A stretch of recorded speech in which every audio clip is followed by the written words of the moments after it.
SRK government PG college Rajsamand BA second year sociology के सभी students का आज की क्लास में हार्दिक स्वागत है। डियर स्टूडेंट्स, आज हम paper second social research methods सामाजिक अनुसंधान की पद्धतियाँ, इसके यूनिट ए का टॉपिक है ऑब्जेक्टिविटी एंड एम्पिरिसिज्म, वस्तुनिष्ठता और अनुभववाद। इस पर अध्ययन करेंगे। वस्तुनिष्ठता और अनुभववाद,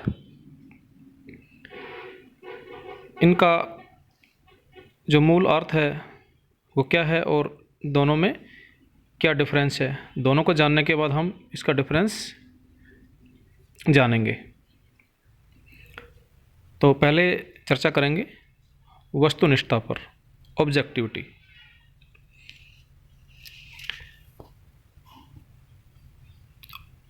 वस्तुनिष्ठता का हम अर्थ अगर जानें तो इससे ये स्पष्ट होगा कि ये जो शब्द है वस्तुनिष्ठता, इसका मतलब क्या है। क्योंकि जब स्टूडेंट्स इस टॉपिक को पढ़ते हैं तो वो बहुत कंफ्यूजिंग रहते हैं कि वस्तुनिष्ठता को समझ नहीं पाते हैं। तो हम इसका यहाँ डिटेल से स्टडी करेंगे। तथ्यों का उनके वास्तविक रूप में अवलोकन, संकलन और विश्लेषण ही वस्तुनिष्ठता है। जब एक अनुसंधानकर्ता अनुसंधान करता है, रिसर्च करता है, तो उसके लिए उसे डाटा कलेक्शन की आवश्यकता पड़ती है। और डाटा कलेक्शन के समय तथ्यों का बड़ा महत्वपूर्ण योगदान होता है कि वो अपने डाटाज में कौन कौन से तथ्यों को शामिल करे और ना करे। तो ये जो तथ्य हैं, उन तथ्यों का वास्तविक रूप में अवलोकन और उनको एकत्रित करना या संकलन करना और उसके बाद में उनका विश्लेषण करना, इसको ही वस्तुनिष्ठता कहते हैं। अर्थात मीनिंग ये है कि जो तथ्य हैं उन तथ्यों का वास्तविक रूप में हम अवलोकन करें, उनका संकलन करें, अर्थात डाटा कलेक्शन करें। किनका? तथ्यों का।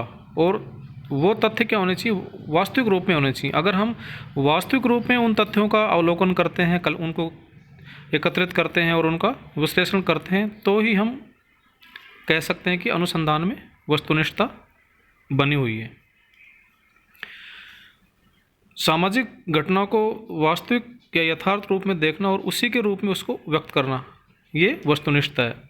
जो भी कोई सामाजिक घटना हुई है, उस घटना को वास्तविक रूप में या यथार्थ रूप में उसको देखें और उसके वास्तविक रूप में उस घटना को व्यक्त करें, तो उसे ही वस्तुनिष्ठता कहेंगे। तात्पर्य ये है कि जहाँ अनुसंधानकर्ता अपने खुद के विचारों को, भावनाओं को, अभिव्यक्तियों को या कोई पूर्वाग्रह आदि इनसे एक तरह से मुक्त रहकर अगर घटनाओं का सूक्ष्म रूप से अवलोकन करता है, डाटा कलेक्शन या तथ्यों का संकलन करता है और उसके आधार पर वो निष्कर्ष निकालता है, तभी हम कह सकते हैं कि उसके अध्ययन में वस्तुनिष्ठता है या उसकी जो स्टडी है वो ऑब्जेक्टिविटी के आधार पर हो रही है।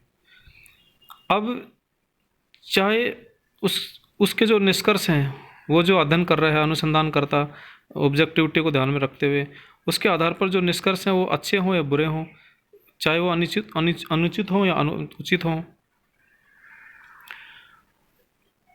वो किसी को कष्ट देने वाले हों या खुश करने वाले हों, लेकिन जो रिसर्चर है, अनुसंधान करता है, वो उन्हें उसी रूप में प्रस्तुत करता है जिस रूप में वो हैं, या अर्थात उनके वास्तविक रूप में वो उनको प्रस्तुत करता है तथ्यों को। वह उनमें न तो अपनी ओर से कुछ जोड़ता है, न ही कुछ घटाता है, और न ही कोई बात छिपाता है। जो तथ्य जैसा है उसको उसके वास्तविक रूप में प्रस्तुत करता है। इसलिए हम कह सकते हैं कि वस्तुनिष्ठता सत्य की खोज से संबंधित है, अर्थात जो सत्य है वही सामने आना चाहिए, यही वस्तुनिष्ठता का उद्देश्य होता है। और जो घटनाएं हैं, घटनाओं को वास्तविक रूप में प्रकट करना ही वस्तुनिष्ठता है। वस्तुनिष्ठता का अर्थ को स्पष्ट करते हुए जो ग्रीन है, तो ग्रीन कहते हैं कि प्रमाणों या तथ्यों का निष्पक्ष रूप से परीक्षण करने की इच्छा और योग्यता ही वस्तुनिष्ठता है। इस परिभाषा में दो बातों पर जोर दिया गया है, एक तो निष्पक्ष अध्ययन की इच्छा पर और दूसरा योग्यता पर। इसका जो तात्पर्य है वो ये है कि घटनाओं को उनके यथार्थ रूप में देखने और व्यक्त करने की अनुसंधानकर्ता में एक दृढ़ इच्छा होनी चाहिए। योग्यता का तात्पर्य तटस्थ दृष्टिकोण अपनाकर, अर्थात अपने स्वयं के विचार, भावनाओं, अपनी पूर्व जो धारणाएं, वो उसके जो संस्कार, मूल्य, इन सभी से पूर्ण रूप से मुक्त होकर वैज्ञानिक दृष्टिकोण बनाए रखते हुए अध्ययन किया जाता है, तो वो उसकी योग्यता है। फेयरचाइल्ड के अनुसार वस्तुनिष्ठता का तात्पर्य एक ऐसी योग्यता से है जिसके द्वारा अनुसंधानकर्ता अपने को उन स्थितियों से अलग रख सके जिनका वह स्वयं एक भाग है, एवं किसी भी प्रकार की लगाव या भावना के बजाय निष्पक्ष स्वतंत्र होकर तर्कों के आधार पर विभिन्न तथ्यों को उनके वास्तविक रूप में अवलोकन कर सके।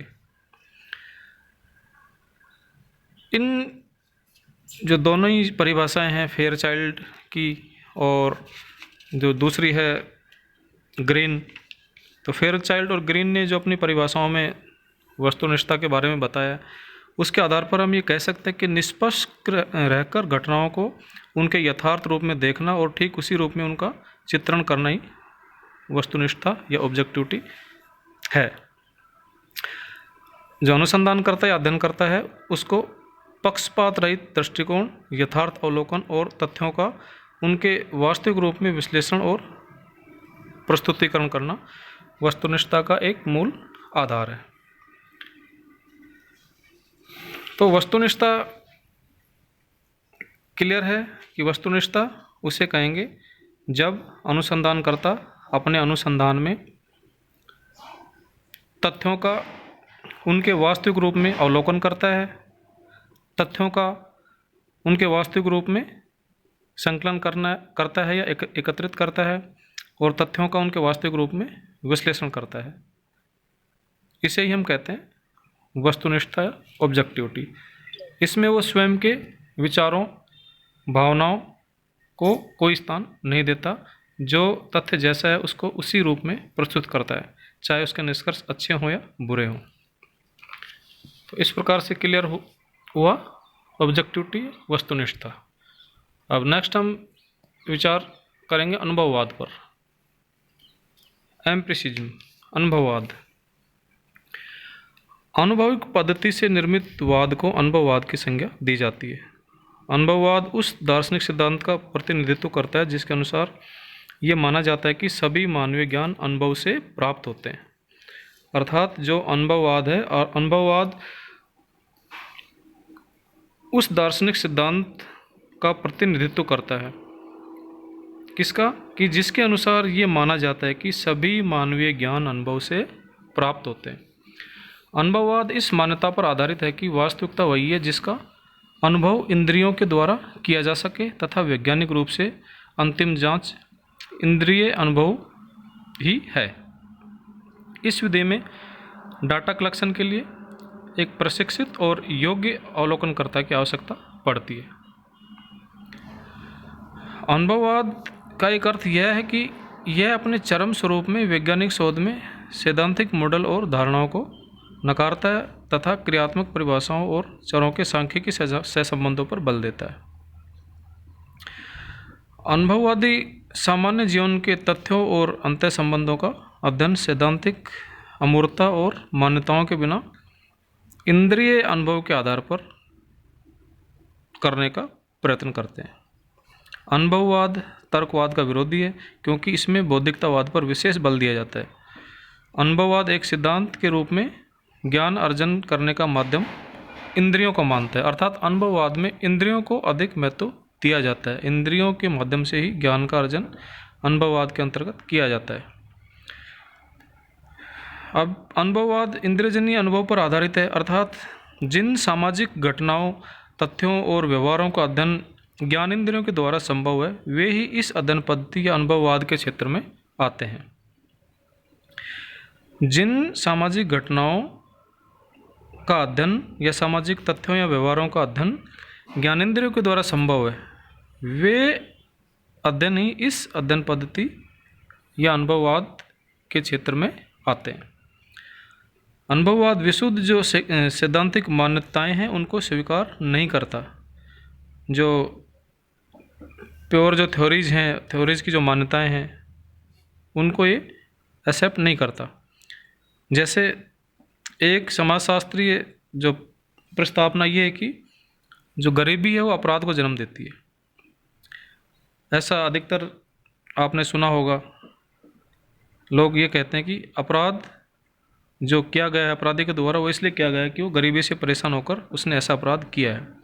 तो ये प्रस्तावना समाजशास्त्र में है कि अब जो गरीबी वो अपराध को जन्म देती है। अब ये प्रस्तावना सिद्धांत निर्माण का आधार बन सकती है। सिद्धांत निर्माण का आधार तो ये प्रस्तावना बन सकती है कि गरीबी अपराध को जन्म देती है, किंतु आनुभाविक पद्धति में यह उस समय तक स्वीकार नहीं किया जाता जब तक कि इसे अनुभवजन्य ज्ञान के आधार पर इसकी पुष्टि नहीं हो जाए। अर्थात अनुभव से ये स्पष्ट होना चाहिए कि वास्तव में गरीबी अपराध को जन्म देती है। सिर्फ सैद्धांतिक रूप से हम ये सुने कि गरीबी अपराध को जन्म देती है तो अनुभववाद इसको स्वीकार नहीं करता। अनुभववाद इसको स्वीकार तभी करेगा जब अनुभव के आधार पर इसे स्पष्ट कर दिया जाए कि वास्तव में गरीबी अपराध को जन्म देती है। अनुभववाद इस अभिव्यक्ति को भी एक तरह से आश्रय देता है कि विश्वासों की उसी स्थिति में स्वीकार किया जा सकता है या उन पर आचरण किया जा सकता है जब वे वास्तविक अनुभव के द्वारा पुष्ट होते हैं। कहने का तात्पर्य यह है कि जो विश्वास हैं, जो मान्यताएं हैं, उनको उसी स्थिति में स्वीकार कर सकते हैं जब वे वास्तविक अनुभव के द्वारा सिद्ध हो गए हों या पुष्ट हो गए हों। अर्थात अनुभव की बात अनुभववाद करता है। तो इस प्रकार से हमने वस्तुनिष्ठता और अनुभववाद पर आज की क्लास में चर्चा की। Thank you.